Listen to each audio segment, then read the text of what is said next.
മോഷ്ടാവ് ബണ്ടി ചോർ തിരുവനന്തപുരത്തുമെത്തി. തിരുവനന്തപുരം റെയിൽവേ സ്റ്റേഷനിൽ എത്തിയ ബണ്ടി ചോറിനെ റെയിൽവേ പോലീസ് കസ്റ്റഡിയിലെടുത്തു.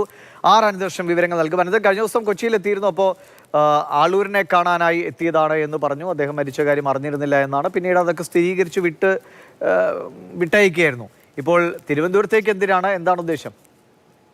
ഉദ്ദേശം വ്യക്തമല്ല ദിവിഷ്. കാരണം ഉദ്ദേശത്തെക്കുറിച്ചൊക്കെ ചോദിക്കുമ്പോൾ പല കാര്യങ്ങളാണ് പറയുന്നത്. അതുകൊണ്ടാണ് പോലീസിന് അയാളുടെ മാനസിക നിലയിൽ തന്നെ സംശയം തോന്നിയത്. ഇന്നിപ്പോൾ രാവിലെ റെയിൽവേ സ്റ്റേഷനിൽ നിൽക്കുന്ന കണ്ടിട്ടാണ് അവിടുത്തെ റെയിൽവേ പ്രൊട്ടക്ഷൻ ഫോഴ്സ് അവിടുത്തെ ഗവൺമെൻറ് റെയിൽവേ പോലീസിനെ വിവരം അറിയിച്ചത്. അതിൻ്റെ അടിസ്ഥാനത്തിലാണ് തിരുവനന്തപുരം റെയിൽവേ സ്റ്റേഷനിൽ വെച്ച് ബണ്ടിച്ചോർ വീണ്ടും കസ്റ്റഡിയിലായിരിക്കുന്നത്.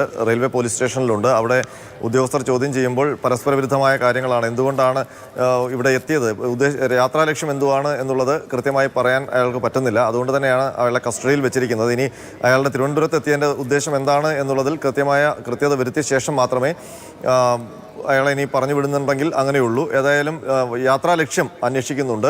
കഴിഞ്ഞ ദിവസം കൊച്ചിയിൽ എത്തിയപ്പോൾ ആണ് ബണ്ടിച്ചോർ പിടിയിലായത്.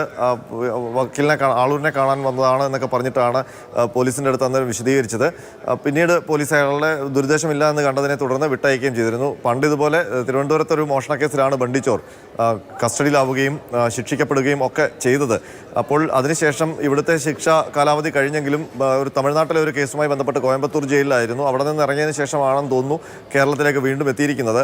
ബണ്ടിച്ചോർ ആയതുകൊണ്ട് ഉദ്ദേശം സംബന്ധിച്ച് ഒരു സംശയം എപ്പോഴും നിലനിൽക്കുക തന്നെ ചെയ്യും.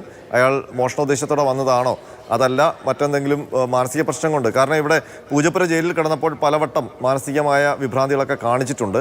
അപ്പോൾ ഇനി അങ്ങനെ എന്തെങ്കിലും ഒരു സ്റ്റേബിൾ അല്ലാത്ത മാനസിക നിലയിലാണോ എന്നുള്ള കാര്യവും സംശയിക്കുന്നുണ്ട്. ഏതായാലും വിശദമായ പരിശോധനയ്ക്ക് ശേഷമേ ഇനി ബണ്ടിച്ചോറിനെ വിടുകയുള്ളൂ എന്നാണ് റെയിൽവേ പോലീസ് പറയുന്നത്. ശരി, അനിതകൃഷ്ണനാണ് വിവരങ്ങൾ നൽകിയത്.